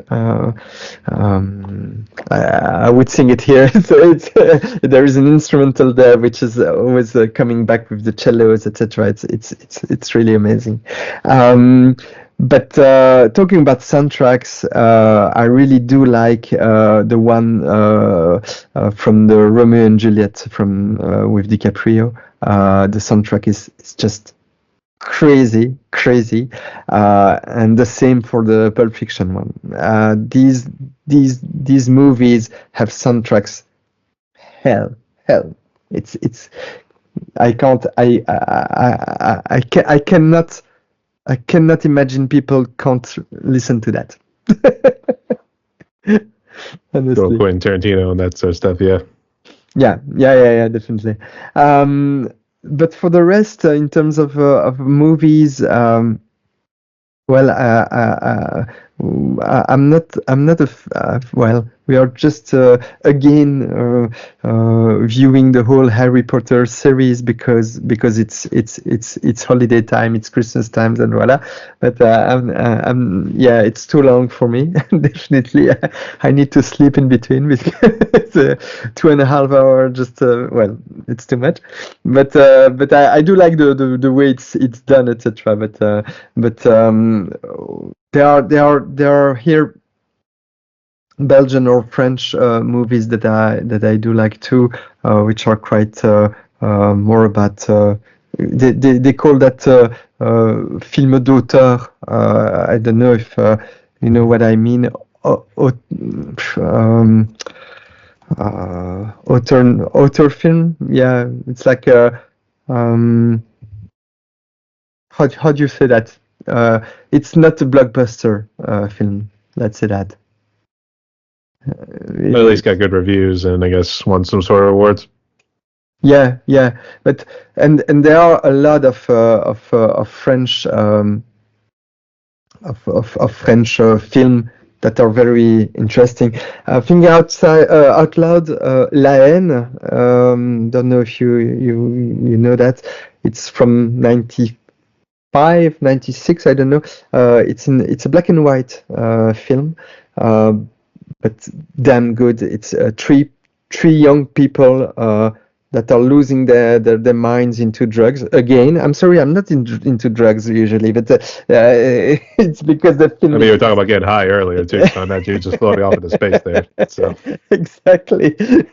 But indeed, it's really nice to see how they adapted that to these three young guys, and that they try to wake up, but it's conflictual, it's difficult. They can't do that alone sometimes. So yeah, there are things there that are touching, let's say, touching. On the other hand, more blockbuster films, but I do like it's Inception, for instance, which is blockbuster, but still for people that if you understand Mulholland Drive, you could understand Inception, and maybe you will understand Tenet. You see, and I like those ones because you decide the end of the movie. You sometimes you don't get a clue of it, and you need to rethink. But that's what I like in movies too, in artistry in general. You have a path, you have something to follow, but then you decide, you as a listener, as a viewer, what's the end, or how you feel it, how you see the end. And that's something that I do like, because in all these blockbusters and definitely all these majors that are pushing sounds, repetitive songs that are annoying sometimes, but and I dance on them. I mean, I'm not like against them, but it's voila. There are too many poor sound, let's say, on the market. But that's it. That's live. I mean. Everybody has its chance. You don't feel like respected as a listener or as a viewer, because they will propose you an end which is really an easy one. Like, of course it will be that. Of course the next chord will be that on that tune. You see what I mean? It's like. But why? Why don't you want to change a bit? Why can't you surprise me with something that I didn't hear before, or it's those kind of the feelings that I miss in these easy listening or easy viewing. I don't know how to name it, films or songs, and and I'm pretty sure the indie world has things to say and to show. I'm pretty sure when I see how many people I just met this year that I didn't know last year in the indie world, it's just crazy. I can't even imagine what would that be if these ones were putting on some not podium but well, Platform. sales where people can actually hear and listen to them. It's awful how the market is right now. Definitely very difficult. That's for sure. So keep your head up there, Jim. Doing good. So hopefully I see your music in one of the movies at some point. So get you one of those French, maybe not one of those French flicks or anything like that. Yeah. On Netflix you have and on in TV series on Netflix. I just finished a Belgian one which is called Undercover, and it's a fantastic one. Definitely, I hope it's available in the US. I don't know. Or use a VPN or something, but it's very worth it. It's the story of a guy who is undercover. It's a policeman undercover in Belgium in the drugs affair. Whoa, it's the 10th time I see drugs tonight. Well, and but it's really well done. It's three. It's three series of in each time 10 episodes, I think, and yeah, there are things to learn about that. A good one. Right. Yeah, we'll check those out at some point, but I got a lot of TV to catch up on, so to be continued. Yeah, exactly. Yeah. So for the next question right here, if you drink any alcohol, I guess, what's your favorite alcoholic drink, and then what's your favorite non-alcoholic drink? I'm a Belgian guy. I'm a beer guy, definitely. We have about 700 or 800 different Belgian beers here in the country, and the country is very, very tiny, so you can jump from one to another quite easily. And yeah, so you have all the classic one. I would say the Trappist beer, as we call them. There are only 6 in the world, and they are all in Belgium. Why do they call that the Trappist? It's because there's a way to brew them, and those breweries must be maintained by monks. Must be well. There's a whole process there to keep that Trappist name ahead, and usually these are beers that have between 300 and 500 years of existence. So it's yeah, historically and tasty, a very tasty one. It's nice. So you have Chimay, you have West Vleteren, you have the Akel, well, Rochefort. Should name it by heart. I don't remember the 2 last one, but anyway, it's wonderful. And then you have all those micro brewery, as they call it, so local breweries. Micro, just whatever. Micro, yeah. Just to let you know, in Brussels, at the end of the 19th century, you got only in Brussels about 200,000 inhabitants, okay? And we had more than 200 microbreweries at that time, only in Brussels, okay? So that gives a bit of an idea. Then the war has come, etc. We had the 20th century, and then a reorganization by big breweries, and local ones were just shut. So it was very difficult to find those ones. And then in the late 90s and early 2000 now, they started back. and we have again about 50 to 80 local microbreweries in Brussels only again. So it's quite interesting to see that it happens again. And why is that? It's Why is that? It's because I think people have lost faith in these big brewery like Stella Artois that you probably know. Yeah, but for us it's like it's a pils, you know. It's like it has no it has less taste than a real special beer, as we call it. But yeah, they made their stuff. But we have in Brussels, we have the River Seine, and the River Seine is not the same as in Paris. It's spelled differently, but the River Seine in Brussels has a specific microbiotics stuff in there, and champignons and all that stuff. And actually, we have a beer which is called the lambic. It's a way to brew it which is very different from, and you don't find that anywhere else in the world, because it's a brewery which is at open air, so you don't close the brewery, for instance, and you let actually all these microbiotic stuff working all together with fresh air, etc., or within an attic only, you know, but that's open.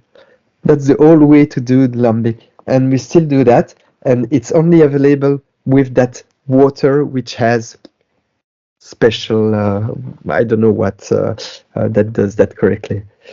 So it's nice. It's nice to have them, and it's really close to me in this case. It was like magical properties. That's why I did the magical one sort of wave right there. Exactly.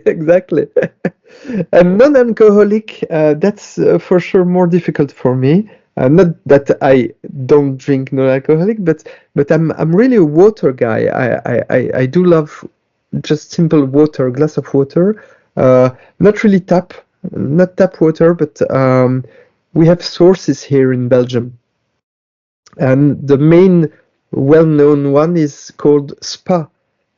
So you know, when you go to a spa or a bath, which is called Spa, it's just because of the village Spa in Belgium. So it's worldwide known because of that. So we have also Spa in bottle here. And we do like it, but we have other ones too, Chaudfontaine or many others. We have a lot of sources here in Belgium, so it's quite easy to find. That's good to hear. Actually, I thought it was going to be like the baths or the spas that are actually in the town of Bath in the UK there. Something like that. Mineral water. Exactly. Cleans the skin. So yeah. Exactly. A more sexy complexion. That's the deal. It's good looking afterwards. So yeah, the fountain of youth, if we wanted to call it that. So yeah. True. Right. And the last of the fun questions. What'd you say is currently your favorite song? If you want to list one from the independent community and one from the mainstream world, go ahead. Yeah, definitely from the independent community. I think one of the best bands I've heard is the Flying Beats. You know them probably. And the Flying Beats has the voice is just a miracle. It's fantastic, and the rhythm, the way they can set it, it's just amazing. The Stupid Ways You Breathe is one of the most famous one, and that's the one I heard from them the first time. So I was like, wow. Come on, that's crazy good. I need to follow them, and then and we have a very good contact on Facebook, etc. Because they read my newsletters too, so that's very cool.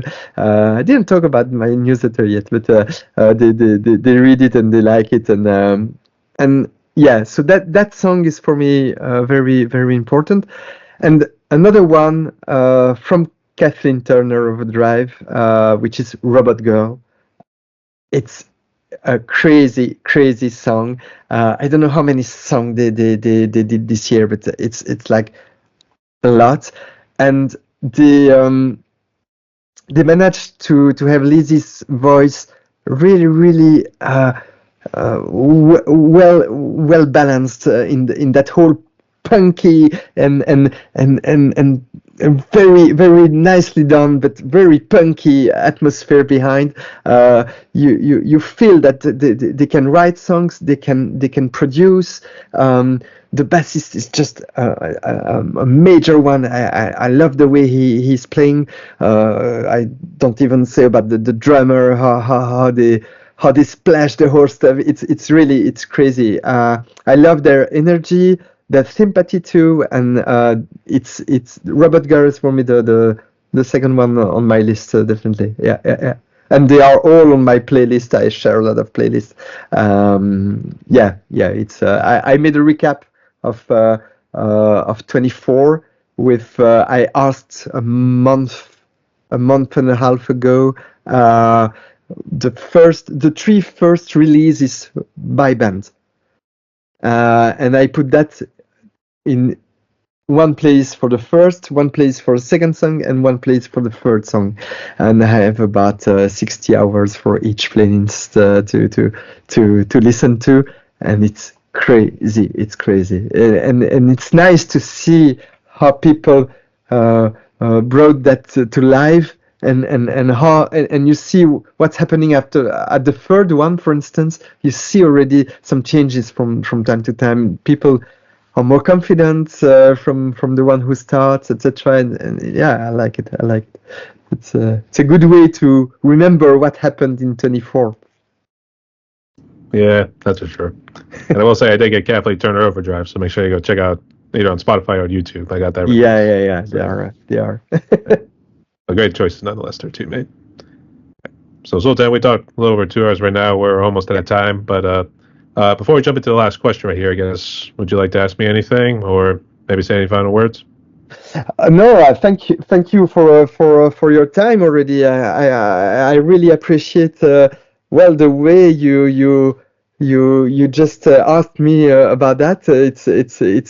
That's cool. That's the indie feeling I like. Just a little email. You introduce yourself, and yeah, I was okay directly, because it's a pleasure. It's an honor to be there, and your supportive way to introduce that. It's really cool. Really cool. So thank you for that.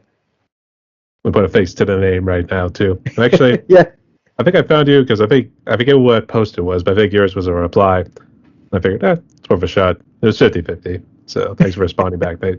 So You're welcome. Really means a lot. That's how I'm able to do these podcasts. So I have one last thing maybe. I was talking about the newsletter. It's the Mitxoda Weekly, as I call it. The 13th was on Friday. It's each Friday. Last Friday was the 13th, and I spend a lot of time in there to introduce artists, spotlights, to introduce some topics too. The latest one was about giving and receiving feedbacks, for instance, which is not that easy for some people. And I also try to have that reader from the latest releases, etc. And it's quite long. I have also a kind of a historical fact last time that was about the first song in the space or something. I don't remember what was that. But that's a crazy challenge I decided to do. So about more than 3 months ago now. And I started from zero, and now we are about 120 people, subscribed people, which is huge. I never thought about that, and I receive really a lot of feedbacks, positive feedbacks. Go on, try on. We don't know how you do that, but it's great. And I just simply reply, I try, and honestly, I don't know how I do that neither, because I don't see the time. I just doing it because I like it. Every day I note something on my Notion stuff, just not to forget. And I'm thinking, okay, am I doing something on that, a paragraph, or just mentioning in it, etc. And then I found a way, more or less, to now gather all these new tracks. So I sent a link now where people can directly put their latest song, and is it instrumental or not, date of release, whatever. So at least in my Notion I have that list, and I can take some time to create the playlist or whatever. And it's fun. It's definitely fun. I'm learning a lot about the bands I follow, and that's my main goal. Uh, Someone told me, yeah, but it's because you want to be famous around that newsletter, and I just laughed out loud, because how can I be famous about the name which is not mine? And second, no, I never imagined what I have today. I just work for that, for in a way, but it's pure pleasure. It's really pure pleasure. So having 1,600 people following me on Facebook after 7 months, it's just crazy. Those 1,000 and I don't know how many people on my streaming Spotify. So not listeners, but followers. I have 1,080 or something. It's huge. I mean, well, no, I don't do that for being famous. I do that because I see that sometimes people avoid or can't, that I don't know, promote themselves correctly. I just want to be sure that at least someone put that on a marble somewhere. And okay, is it me or is it someone else? Is it once or is it many times? That's something else. But I will be happy if I can support in my way all these people. And yeah, if there is something back to me, of course, that's nice. But that won't be my main goal ever. Otherwise, I won't sleep. Then I will stop sleeping and then waiting for these figures. And I hate figures, so no, definitely.